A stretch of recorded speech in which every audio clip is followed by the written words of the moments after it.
Inside the Birds is back. What's going on, everybody? It's Geoff Mosher and Adam Caplan, and man, do we have a podcast for everybody. It is Monday morning, and Adam, a lot of people listen to our podcast when it drops on Monday, and I hope everybody who normally listens to it does listen to it as early as possible, because this is going to be a big week for the Philadelphia Eagles as far as determining the direction of the franchise, and a lot of stuff we expect could go down Monday. So maybe even after people listen to this, maybe even it's already happened by the time people get to us. But I want to just start off by kind of emphasizing two important concepts that we said last week on spread out over 2 or 3 podcasts, right? The one thing I think we made very important to know was that just because Doug had appeared in a press conference with Howie on Monday doesn't mean that everything was settled and that that's it. You know, Doug and Howie have their press conference and then off to the offseason they go. We said that there were still a lot of things that were left to be settled. And then later in the week, we did a podcast after we had broken the information about Rich Scangarello not coming back. And we also talked about the reports of Marty Mornhinweg not coming back. We said, that's not it. You know, just because these two guys are gone, it still doesn't mean everything is settled. No, we knew there were going to be more changes. Yeah. Yeah. And we couldn't go into them at that point. We had heard things. We need to get them confirmed. And, folks, right. We don't usually, if you've been with us from the beginning, we don't run with anything unless we get it confirmed. We'll give an opinion. Part of what we do is opinion. But it's generally based on intel that we get, and we come up with an answer or reasoning, in which we're going to do tonight in addition to our reporting. But right, we had heard that we had heard there were going to be other coaches probably going to be gone, and the other one was Ken Flagel, though we'll get into that. There might be others. We'll see. Mm-hmm. Hopefully they stay, the other guys, but you just don't know. And you've said many times, you're right. They get in the playoffs, coaches don't return. That's just right. Okay, right. You can never say anything certain. Right. One thing that we've consistently said, and this goes back to your reporting during the season, but especially recently, is that the owner's not happy. And when the owner isn't happy, you know that changes are going to be on the way. So let's fast forward or really rewind. Sunday, Chris Mortensen comes out with a report and then a story on ESPN.com that I guess he co-wrote with Tim McManus. And it basically says that Doug's job is still up in the air, that nothing is settled, and that he has to meet still with Jeffrey Lurie to discuss the issues that are central to Jeffrey Lurie's demands, right? And so that's what we were kind of alluding to. This thing's not over. They still have to talk. They are going to talk Monday, correct? Later today. There's a meeting Monday. Today. Yep, right. Yep, today. Or if now, there might not be finality yet. We don't know. But what's central to the issue is what we have talked about. The offense, the idea of upgrading the offense to fix the quarterback, and what Doug's plans are, because you've heard Doug say, I want to fix this thing, right? You've heard him say, I want to be the solution. You've heard him also say he wants to be the loudest voice. So what's important to find out is, what is Doug's plan to fix this offense and moving forward, along with the rest of the staff that has to be filled here? And then how does Jeffrey Lurie react to that? Correct. So, and the reason why, my sense is, Geoff, just talking to various team sources and people we know around the league and what they've heard and so forth, my sense is the reason why the meeting, because every year Lurie and Pederson meet. And by the way, I need to update something, because I don't think we were clear on that. In fact, I didn't see it anywhere, so we'll clear it up. Howie Roseman was not in that Tuesday meeting. Of course, he was briefed on it and he knew what was going on, but checking with a couple people, he was actually not in that meeting, just to update that. So, because I know I probably said he was, but he was not. I just assumed he was, but I just wanted to update that so we get it correct. But look, when you have a season like this, you go from 3 straight playoff appearances, and within those 3 straight playoff appearances, you had a Super Bowl victory. Okay, that's pretty damn good success. The Eagles do not want to fire Doug Pederson. That's the last thing they want to do. However, when you have such a regression, that's not just based on injuries. Clearly, that's a part of it. I'm being asked to say that's the biggest issue. No, it's not. It's part of it. Absolutely is part of the reason why they were 4-11-1. But you mentioned it, the regression of the quarterback. He doesn't have to be fixed. He has to be rebuilt, okay, from the ground up. Okay, what is Doug Pederson's plan? This is the issue, I'm told, from their meeting on last Tuesday. For how many? It was hours. It wasn't 45 minutes. It was several hours. the owner wanted to know, all right, Doug, the season's over. You had your season-ending exit meetings with your players. Okay, what is your thought process here? How are you going to rebuild our football team in terms of going from a team that's 4-11 to going back to being a winning? This is the norm, as Doug said it some years ago.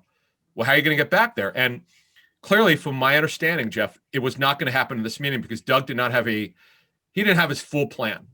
So they had to have another meeting. And as you said, they may have another one. Who knows? But my understanding was the meeting was not satisfactory for the owner. He did not hear enough. He was not satisfied with Doug's plan. And that's not a good thing. Right. It's not a good thing. Let's talk about why Jeffrey might not be satisfied. I mean, we both know through sourcing that Doug Pederson is an advocate for Press Taylor, he promoted him last year to passing game coordinator. Remember, our listeners will remember there was a big hubbub over the fact that Doug did not have an offensive coordinator. He decided to go with a passing game. They tried, though. They tried. Right. Well, they went with a passing game guy. I'm saying after they fired Mike Rowe, they went with the passing game coordinator and Press Taylor and the running game coordinator with Jeff Stoutland. Well, the passing game really sucked this year. Let's be clear about it. Yep. And so if you're evaluating, you can't look at this situation, especially if you're Jeffrey Lurie, and think that your head coach or your passing game coordinator did the best of their job. They had a bad passing game and a broken quarterback. Nonetheless, as we sit here and do this podcast, we know Doug remains a big advocate of Press Taylor. And if there's going to be a big sticking point, we're told that it's going to be on this and what becomes of Press Taylor's future. And obviously you and I don't know what's going to happen in this meeting. We don't know what Doug's going to say. We don't know what Jeffrey's going to say, but we do know that Press Taylor is a big part of the conversation and what happens to him, because we know that Jeffrey wants this offense fixed. And let's just step aside. Let's just be rational about this. If you were the owner of a team who wanted your offense to be better, don't you think you'd find it a little fishy if your head coach / play caller and your passing game coordinator were almost similar? You come back next year and one guy's still your head coach, and the other guy is maybe your offensive coordinator. That to me doesn't sound like anything that's different from the year before. Think of it this way. Press Taylor is the highest ranking offensive coach other than Doug Pederson. Even if everyone's back, he's the highest as things stand right now. Well, Deuce has the assistant head coach title, but but in terms of responsibility, in terms of responsibility, it's clearly Press Taylor. Now, correct. Press Taylor is promoted because Pederson really likes him. He likes mentoring him. He likes the kid. I mean, this is a coach that was kept over from Chip Kelly's staff. The Eagles like Press Taylor a lot. Okay, think he's smart, and that's great. That's fine. But the results are a bottom 5 offense, not a top 5 like the owner wants. A bottom 5 offense.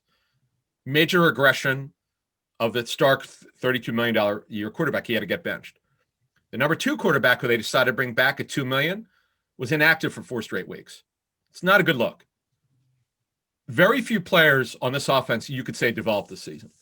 In fact, the last 2 seasons, quite frankly, other than Miles Sanders and Goddard to a degree, certainly, it's hard to look at this offense and say, gosh, yeah, this guy really become better.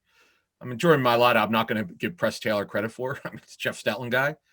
But the fact of the matter is, the offense regressed significantly. And it's hard if you're an owner who loves offense. In analytics, this is not a secret. We've talked about this now for 3 years. There's an analytics movement in the building, which Joe Banner brought in, but Joe's analytics movement is different from the way that they're doing it now. Based on what Joe told us in our May Inside the Birds television, I think he really outlined it pretty well. So they've done it a different way. Remember, Joe said he would not bring it into the draft. Joe brings it in, and they do this. They bring it into game day game planning, no problem. But overall, to move this forward here, the way that the offense performed goes to the head coach and the highest ranking offensive coach in terms of game day. That's Press Taylor. Right. The results were disaster. So Doug went in this meeting, as you and I know for a fact, he presented Press Taylor as his offensive coordinator candidate. Now, what I don't know is, did he have anybody else? I don't know that. But I can't imagine, being what we've said for 6 weeks now, that there's going to have to be a change in the offensive structure of their coaches. I just can't imagine that. Like, if you're going to a meeting like this, knowing our detail which they're well aware of because they work with these people, that the owner was pissed off at the direction of the offense. Okay. In our sourcing, it was after the Dallas game that the owner made his displeasure known to some of the coaches. The Inquirer story that the owner went to practice and left in disgust. I never heard anyone deny that that's not true. Okay. We're going to say that Inquirer story is true. So knowing this, and we've seen other reports about the owner displeased about the offense. So this is all true. Okay. So move this forward here. If you're Doug Pederson, how do you bring back the same structure? Or even giving Press Taylor more responsibility. It's one thing to say, okay, let's reevaluate, let's give Press a different responsibility. Okay, bring somebody else in. That's not what I heard coming out of this meeting, Geoff. Right. Well, what's mind-boggling about the situation, Adam, is that as we kind of articulate it that way, these are things like that you commonly see also from fans on the, like, how can you just bring back the same people? How would that make sense? It's so very obvious to the naked eye that something needs to be radically changed. And yet, maybe we're on the doorstep of Doug not wanting to make the change, and we'll see what happens going forward if he decides to stick to his guns. But I want to bring this up because I've heard it from a couple of sources. You've heard it from a couple of sources. So we are in lockstep with this. There are people, Adam, in the building, as you know, in the NovaCare complex, on the staff, that we've been told have tried to get Doug to have a clearer vision on this. They have tried to get Doug to see that he needs not to be stubborn about this and die on a hill of a certain one individual, right? That he's got to do this not just for himself and his preservation, but for the good of the offense and for the good of the team here, of the staff that they have. And I don't know if that's going to, if all that's good. So Doug's shouldn't be unaware of this. And I think you and I should tell our listeners that Doug's known for a little bit here that there were going to be sticking points. It's not like it all of a sudden just came out over the weekend or anything. I would think, but yeah, I just don't know. I would think he has to. Geoff, I don't know how you go in this meeting. I mean, we've been only talking about this for 2 months. There's no way in hell the same staff is coming back on offense. Okay. Right. Now Doug gave away the answers to the test on January 1st. When he talked about having one voice and he detailed the way he wanted it, which was clearly a salvo. Hey, I know what I want. This is my vision. I want in a way, I want everyone upstairs to know. Okay, fine. And the fans to know. Fine. But that's not quite the way. No, I don't. Again, I just know part of it was Press Taylor, and we'll get into the other parts of what we know about the meeting and what he still needs to do. But I just don't see how you could possibly present this. It just makes no sense to me, but I'm saying it, man. It makes, like, I've been thinking about this for the last 24, 36 hours. I mean, a little bit even past that, but just really, especially lately, are you really going to die on the hill of Press Taylor or that? Like, think about it. How many guys have been hired and fired on the offensive staff over the last few years, going back to Greg Lewis and Mike Groh and Carson Wentz and this and that? Most of those decisions were made within a week, right? Some within a day or two of the last press conference, like last year. Doug had the press conference. He said his guys were coming back. 24 hours later, the report was out. They're not coming back. He did not seemingly, I don't know, but if he tried to put up a fight, it didn't work. But now all of a sudden you're going to fight over this? And that's where I'm confused. Well, I don't know about fight. I just don't. They're not agreeing. Not fight, but you mean like advocate? You know what I'm saying? Right. But they're not agreeing. They clearly are not agreeing on who. Okay, let's just assume, for argument's sake, both sides know there needs to be an offense coordinator. Well, what happened last year? Yeah, they both sides. Jeffrey 101, Roseman did, everyone did. Okay, but here's the problem with it. If you're not willing to give up play calling, who do you expect to get? I mean, really. Yeah, I don't know. And here's another thing, right? It's got to be a special situation where a veteran coach who just wants to develop quarterbacks. I'd mentioned Dirk Cutter because he coaches hard. I thought that was a good one. Now, Cutter is a play caller, though. He's a former head coach. He's in OC. But you always have, you have to talk to people. Like, you have to. Pederson's got to have a list when he goes into this meeting on Monday. Okay, I mentioned Press. Okay, I got Press and I got these 6 coaches. Now you're talking. But if you only go in with 1 or 2 people, how do you think that's going to fly? It wouldn't fly, especially for this, too. And we should talk about this, right? Doug Pederson's agent is Bob Lamont. And Bob Lamont represents For those who don't know, he represents Andy Reid. He represents Brett Veach, Mike Kafka. He represents Nick Caserio, who just got the GM They're job. not getting Kafka. Yeah, you don't. No. But what I'm saying is Bob Lamont for the last 10 years. He tried to. Ben McAdoo. I mean, he represents so many of the big time, the guys, coordinators, coaches, executives. If Doug comes into a meeting unprepared with names because he couldn't even consult his own agent who represents half the power brokers in the league, then that's dereliction of duty right there. I mean, my God. I mean, doesn't he also have Sean McDermott? I mean, Brian Dable. This guy has a lot he has almost everybody from the Andy Reid tree as well. I mean, he's got Zach Taylor, Reich, Peterson, McVay, McDermott, Gruden. I mean, he got Press Taylor. He's got a really good list of coaches. He's got to have they have a ton of assistant coaches. So there's no excuse. I mean, it's a joke. No excuse for Doug not to have good names. Yes, like, if that's what he wants to do. Right. So he's got to be prepared. Again, we don't know exactly. I mean, it's not like we're getting play-by-play of this meeting, but we got certain nuggets out of this meeting that were not known. Some were known. And the thing that I got out of this was that, he came in with some names, but man, remember Banner told us on Inside the Birds that when they hired Andy Reid, Andy had 5 names per position. You know why I did that? Because you're not always going to get who you're after. You can't go in a meeting with your owner, your boss, okay, your ultimate boss who could decide whether you're going to be hired or fired. You need a detailed list. So you're right for bringing up Bob Lamont. He's got a ton of coaches. And to me, I think this is a big deal, Adam, because I said it on a podcast last week.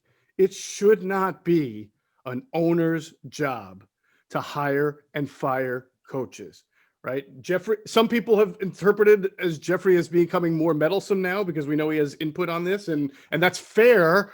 But what happens when your head coach himself has not done a good job of bringing in coaches? My God, we talked about how many different wide receivers coaches they've had in the last 4 or 5 years, right? I mean, now it's going to be it might be a couple different offensive coaches. You want continuity, and you want every head coach in the NFL. I don't know of too many situations in the NFL. I'm sure they have existed before, but it's not common where you hire a head coach and he's not sure who to put in his positions. Head coaches want to be able to bring in their own staff. And they first of all, I mean, how many times competent guys?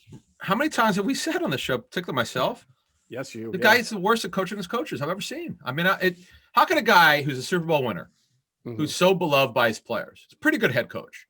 The guy was a former player. He's been in the league well over 20 years as a head coach, an assistant coach, and a player. Okay. Over 2 decades. How do you not have a Rolodex of people? I don't get it. We'll see what happens this week. I'm just telling you, the Eagles don't want to fire Doug Pederson. But look, you and I had a pretty good idea that if this meeting did not go well last Tuesday, there was no guarantee. We didn't want to speculate what was going to happen because we had no idea. But we know if it didn't go well, there was no guarantee Pederson would keep his job. Which is, you said it very well, man. That's where we're at here, man. There's no guarantee that this thing could go either way. I'm not going to say I'm confident he's staying, and I'm not going to say I'm pessimistic. But I'm hoping he took the weekend, talked to Lamont, talked to his friends around the league. I'm hoping he's got a better list. Because quite frankly, they should not have to have 2 meetings. There's no reason to have 2. Right. I mean, the longer this drags out, it's not a good thing. You're losing, potential candidates to either be a offensive coach, or if they have to part with Doug, then you're losing candidates for a head coach. And as we speak, Geoff, on Monday morning, we just had the 1 GM spot filled. Now Arthur Smith his team lost. Yep. The Titans OC. Yep. He could be a head coach for the next 3 to 4 days. The teams that lose are now going to have their coaches become free. At least that you could put a request in. Sure. Let's go here. You're absolutely right. You got to get moving here. Now, what about teams that win? Like a guy like Brian Dable will be Will he be able? Yeah, Dable. Yeah. So you can only do it. You can only do it at a certain time. And the way that some like Arthur Smith, I think Sunday night, I think he was going to do some Sunday and Monday. They're going to not. Yeah. There's only certain times you can do it. But the fact, and of course, if there's one guy you're waiting for, you can wait. With Mike Kafka last year, I don't think they didn't put a request in because they knew he was not going to be available in their intel. Right. And he, I said this a year ago, he is Irk Bieniemy's replacement as OC if Irk gets a job. Well, he hasn't got one yet. We'll see what happens. But this is Pederson and Lurie should not be at this place. You're absolutely right. Never should get to the head coach. You should be able to coach your coaches better. and you should know who the good ones are around the league. You're not going to get everyone you want, but you got to have that intuitive feel about who's good, what do I need to do, how do I do it. He needs to do better that way. No doubt about it. All right, I want to move on a little bit, get into some bit of Carson, some of the defensive staff. So first, let's remind our friends to check out our other friends at phlsportsnation.com, enhancing the fan experience with their coverage of all of the Philly sports teams like nobody else. For the fan, by the fan. That's their motto. So make sure you're checking them out. They also are on Twitter at PHL Sports Nation. And we'll pause real quick for a word from our other great sponsors, including our friends at Sky Motor Cars.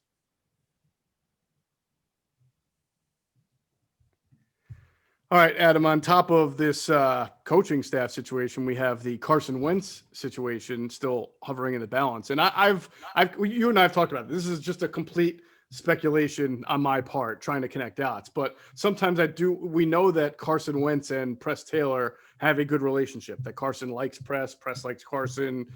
We've talked about the difficulties there with maybe Press not coaching Carson hard enough. But, I wonder if Doug is an extra advocate of Press in the attempts to try to repair it with Carson. I don't know, but I'm just trying to wonder if they're all tied in. That's interesting. Yeah, it's an interesting way to look. I don't know. I just know that Taylor and Doug have a very good relationship. Doug likes him. He's a smart guy. Like I know that, including you and I, a lot of people have gotten on Press Taylor because the results are bad. They're just not good enough. They're really bad. Now, who's to blame? And I know people like to put the blame game. Well, we outlined within the first 5 minutes of the show kind of what Press Taylor's involvement would be. And also Doug Pederson, he calls the plays and he's in charge of his coaches. So, you can't, look, Press Taylor being promoted, by the way, was Doug Pederson's idea. This is not anyone else's idea. That's right. Instead of hiring other people from outside. I mean, I know guys called me a couple of years ago, said, hey, do you know if this job's open or not? And I said, I know Press Taylor's a guy they really like. And not just Doug Pederson, Roseman likes him, Pederson, the owner, they're all fond of Press, but when you see the results that they are, and in all season, they got a lot of work to do, by the way. We're going to get to the other things about this meeting, what else they have to achieve, because they have other openings, but you've got to get this thing under control because the quarterback is tied to the OC, and this is sticky, man. It is because as you've outlined, right, that Carson does not feel very supported right now by the team. Now, whether or not he's right in that's not for us to decide. The point is that's how he feels. He feels like the team hasn't supported him the best. Well, how is he going to feel in this attempt to repair the relationship if Press Taylor is no longer with the club when his relationship with Press Taylor is good? That's the diciness of this, is that you wind up losing your franchise quarterback in a move that you think you should make, Well, here's the thing. You can't let Wentz have any control over who the coaches are. You just can't. I agree. You cannot do that. That's the worst thing they can do. He should have zero input on it. You get someone, and people have listened to our show a lot know that I've been on this. They got to get someone who coaches hard. And that's what's got to happen here. Whether it's Dirk Cutter, whether it's the guy in Chicago, DiFilippo, who we know with the success they've had, any guy who coaches hard. The guy I like is Pep Hamilton. I've talked to you guys who work with him. He's a terrific quarterbacks coach. It's probably his best work as being a quarterbacks coach. Yep. Now, their staff, we'll see if they keep him. He's a good one. We'll be looking in to see if he's going to be available. Jim Caldwell's a great Jim Caldwell will be a good one. Did great work with Joe Flacco. I remember talking to Flacco about him years ago. And Stafford, I thought. The Stafford, yeah, sure, for sure. So, look, the bottom line is your guys are out there. Go get them. Or, it's one thing. Okay, it's another thing. If you want to keep Press Taylor, okay, give him senior offensive assistant. Give him a different role. But they need someone who's got a better intuitive feel about how the quarterback needs to be coached. Type A's need to be coached like Type A's. You can't bring in, you can't have someone who can't coach this guy hard. The results are what they are. We have the results. The answers to the test are given. Okay? That's it. Yeah, it's interesting because I've spoken with two. I know you have two. I've spoken with a couple of league sources lately. Two guys who are familiar with the Eagles organization, right? They know what goes on there. And both of them have said to me that, it's their understanding. And of course we've reported this, but I'm trying to illustrate the fact that this is known around the league, right? They know that Carson has had coachability issues. They even asked me, they even said to me, Geoff, I hear he's got, this guy is not really that easy to coach. That's what I'm hearing. And I said, well, stubborn. You've heard stubborn. The stubbornness. Right? Yes. That's what they've talked about. The stubbornness. Even Pederson said that. And yep. Yeah, he said that more than once, that Carson could be stubborn, but I never, here's my question. When you talk to these people around the league, did you say they worked for the Eagles before? I can't remember. I said they know the Eagles. Oh, they know the Eagles. Okay. Yeah. I don't want to get into their backgrounds or anything, but yeah. Okay. What do they know? I'm curious at the stubbornness, because I'm not sure, because people have asked us this. Yeah, no, I'll tell you in my latest conversation, it was that they have, what their sense is from based on what they've been told, and they speak to people in that organization, is that Carson came in as the big man on campus from North Dakota State, and he was coddled very early. Other than DiFilippo, they know that DiFilippo challenged him. They know that he played well when he was being challenged by DiFilippo and under that 3 quarterback cocoon of DiFilippo, Frank Reich, and Doug Pederson. But they've also know, which we knew, but the fact that they know it too, and it gets back, is interesting. They know that ever since then, they feel like he's had to be coddled and that they've kind of placated to him and done, kind of bent over backwards to make sure he's okay with this. And just an overall coddling, and that he is also very stubborn.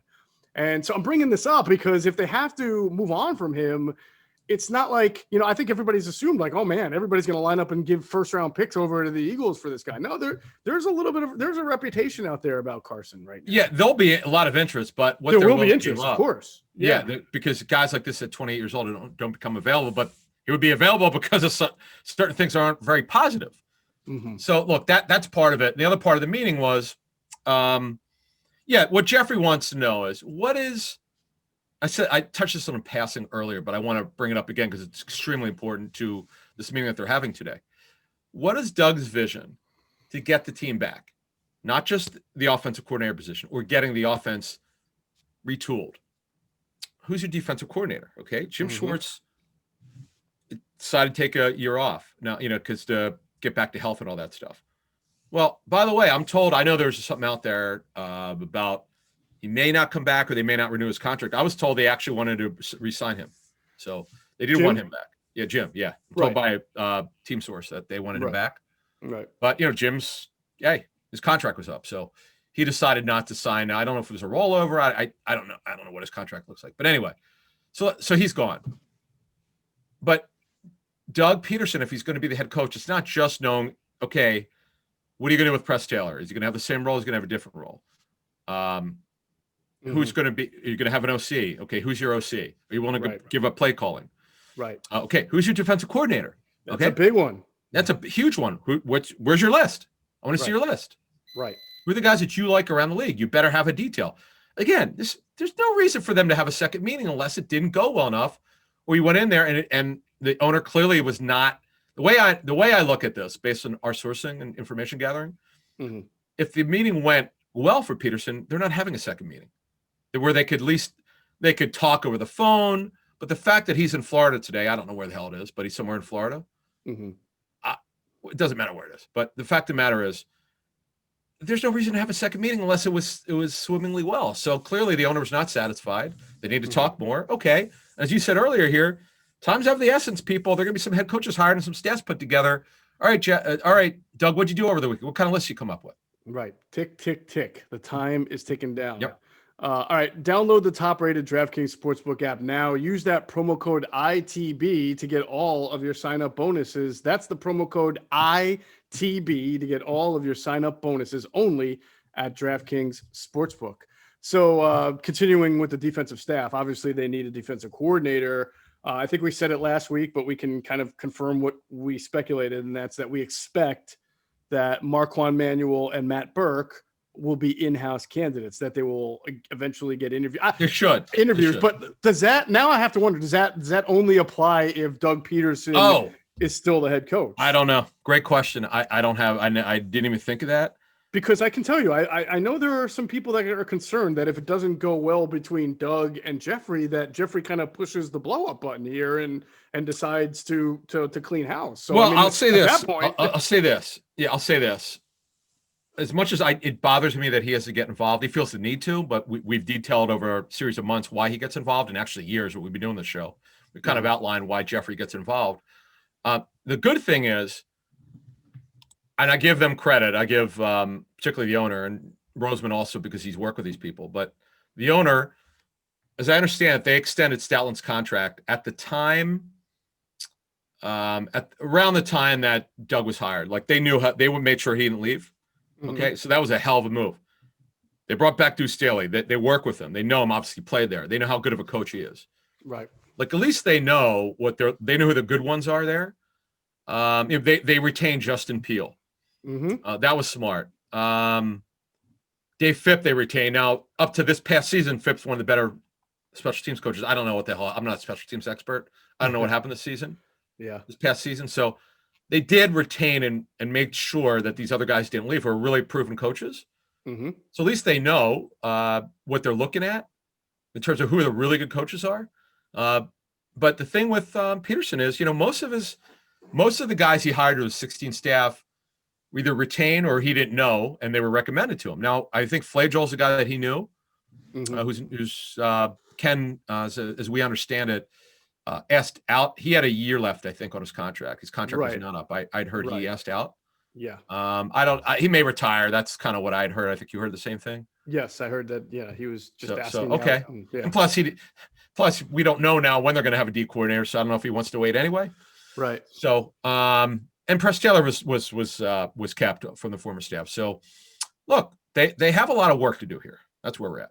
Yeah, I agree with you. Sticking with the defensive staff, I putting just my analysis hat on, right? I think Manuel and Brooks should get in-house interviews. As I understand it, there should get interviews. Yeah. But I would, and I think we talked about this in the last pod. I really would like to see a wide net and just some ideas, because I can't get past the idea. And I thought Jim was a good defensive coordinator. We've talked about many times what makes him good, but also what makes him not so good, his tendencies. And we've talked about Ken Flajole in the linebackers position, right? I feel like they need a clearer perspective there, because, the whole Nate Gary thing versus Alex Singleton is just strange to me. What we know is that Jim and Ken were very, they were proponents, advocates of Nate Gary, because they say he's one of the smartest players that they've coached. And I've been told that they were really a big fan of him. He doesn't make mistakes. Okay. If he gets beat one-on-one by a better player or whatever, just gets beat one-on-one. Sure. If you look at Alex Singleton, he does make more mistakes as far as, just mental mistakes, but he's a tackling machine, Adam. He's clearly their best line. It shouldn't even be an argument. Jeff, not only is he their best linebacker, it's not even remotely close. It was not even close to start the regular season. Okay. The fact that I think you'd said it on our show right to start the season. You were like, listen, it's not a lock he makes it. I was like, really? Yeah. I heard he was doing really well. But you know what? Ken Flajole, he likes what he likes, and you can't talk the guy. It's like you can't tell the guy what to do if you're in management. You just can't. Yeah. Although if I had personnel control, there was no question that Singleton would be starting to start the season based on what I'd heard. But hey, what do I know? I'm a slappy. I don't know anything. No, but now I'm with you. I mean, I just think maybe now a clearer or a different perspective is due, because I don't even see how it's even a discussion, but apparently it is. Right, so, right. Now, but they're not coming back. So yes. So I do want to say, and just to repeat it, because we had a question on the message board, but I thought I'd cover this already, but I'll cover it again. My understanding is that they're not locked into the wide nine. They're not against it. That front, I mean, it's a 43 front with a wide nine, with 43 scheme with a wide nine front. They are open to 34, 43. It's got to match the personnel or they won't do it. Like they have 43 personnel now. If they're going to go to a 34, you got to be able to use Javon Hargrave in a one gap, not a two gap. He's useless in a two gap. That's not what you use him for. Okay. Got to be one gap for Fletcher Cox. Right. They don't have look, they're going to get younger this offseason. They know that this is going to happen. One of these years, I'm going to get it right. I swear to you, they're going to get younger this offseason, or I'll take my toupee off. Anyway, I'm getting one. No, I'm just kidding. Look, fact of the matter is they have a lot of work to do. The defensive personnel the scheme must meet the personnel. Now, you could go to Seattle's 43 defense. Their personnel would meet it. You got to have longer corners. You want longer players. They want arm length and size. It just depends on who the D coordinator is going to be.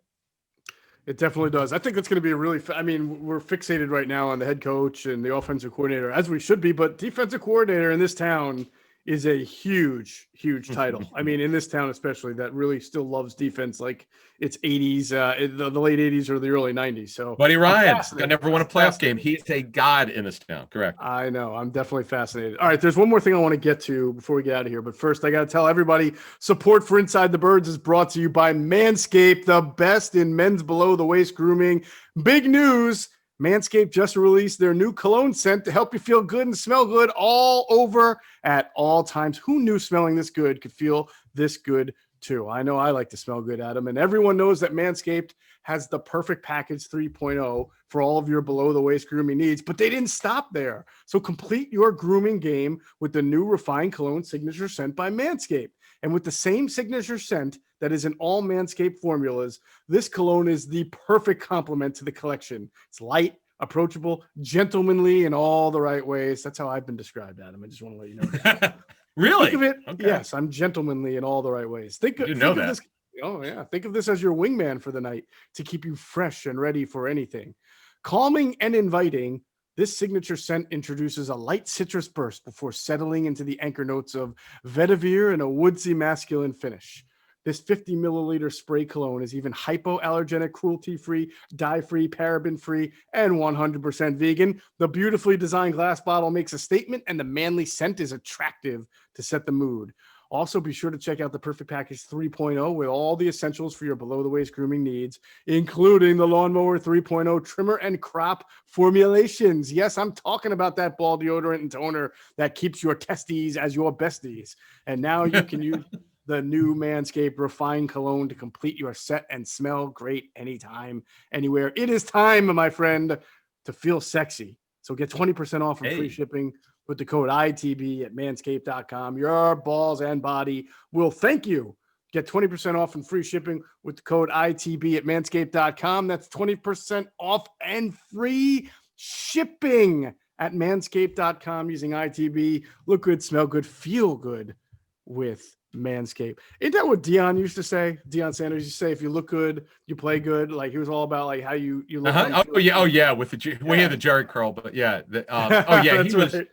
He was manic. Oh yeah, he had it going on, man. Oh yeah, for sure. One of my favorite athletes ever, man. We talked about this in a recent pod. I love those guys who are Bo, man. Guys who could play two sports like that and just be at the top of both games. You want to hear something really funny about Bo Jackson? I used to wear I used to be in a local draft, fantasy draft.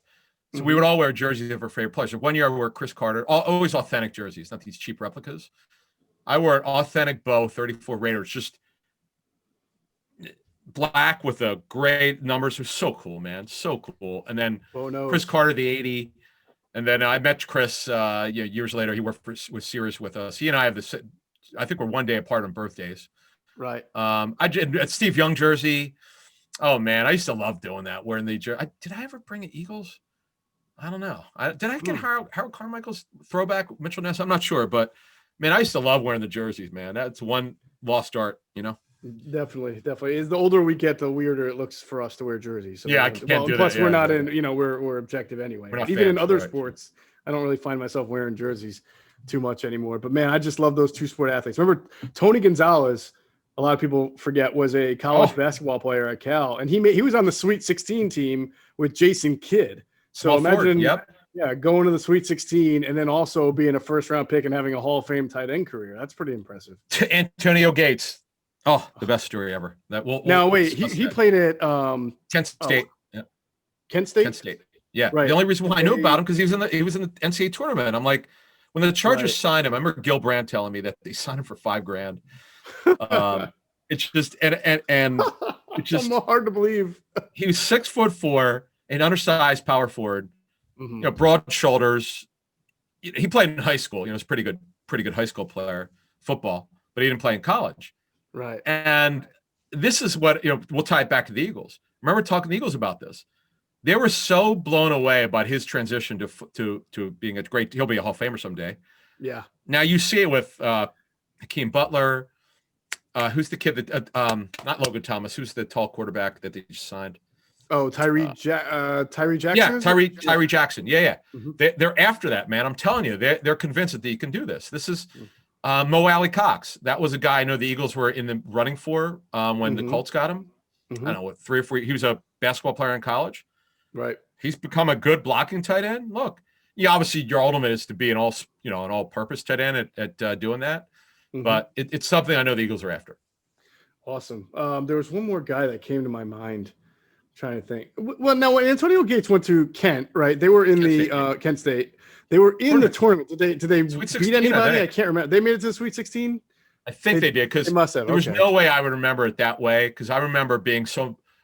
I didn't even know. I never heard of him because as much as I love college basketball, I didn't know anything about him other than what I watched.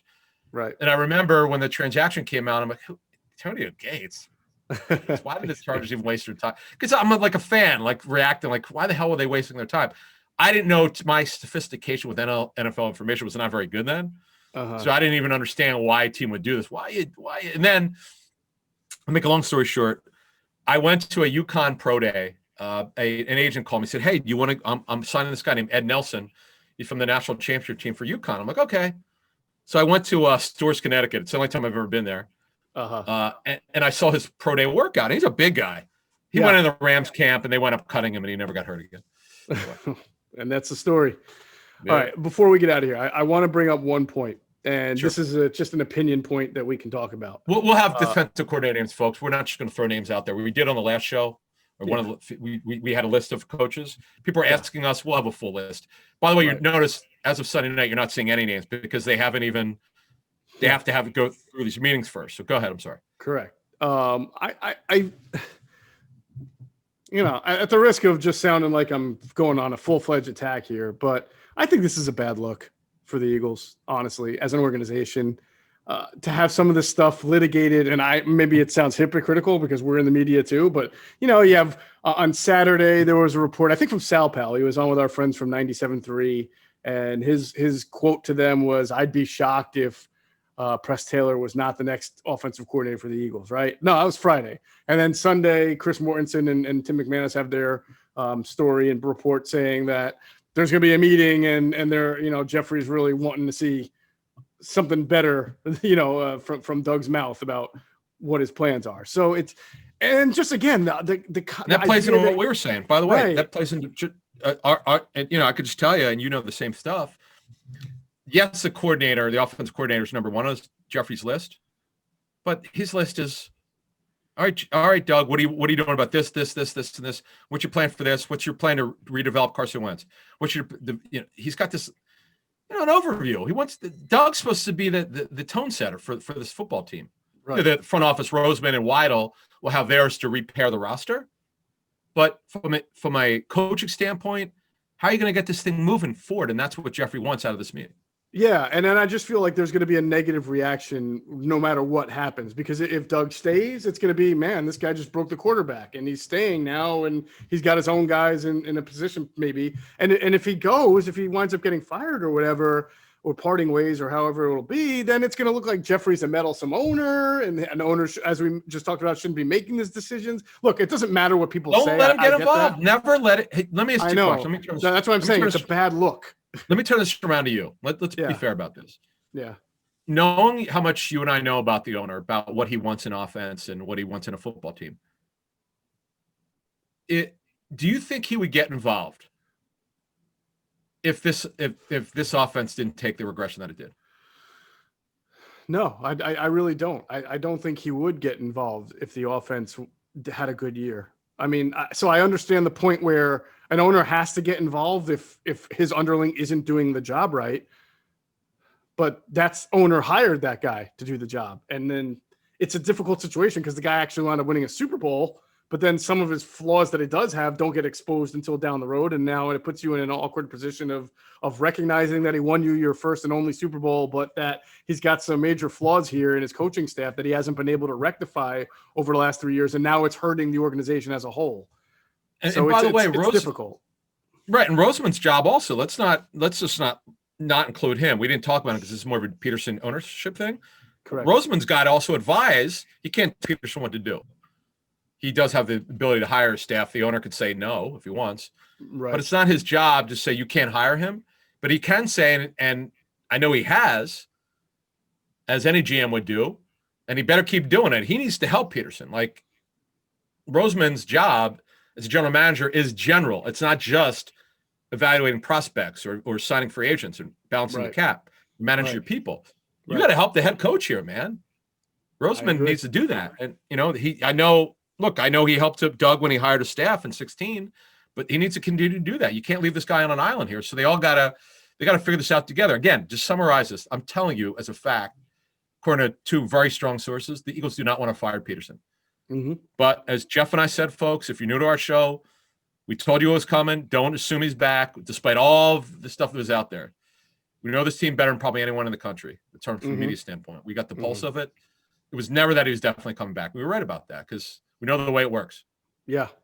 And when we come back again on Wednesday morning, I think we're going to have even more to talk about. It should be a fascinating week of podcasts for Inside the Birds and for the listeners of Inside the Birds. So I think we pretty much covered everything we're going to cover now.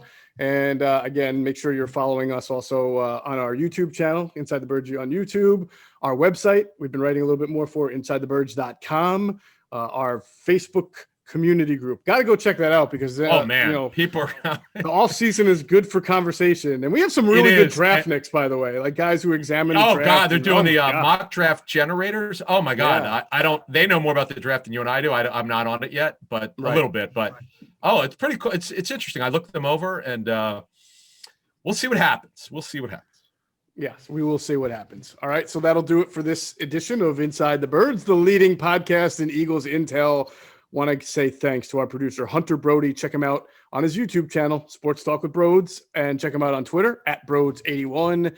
And as always, we thank all of you for flying with us inside the bird.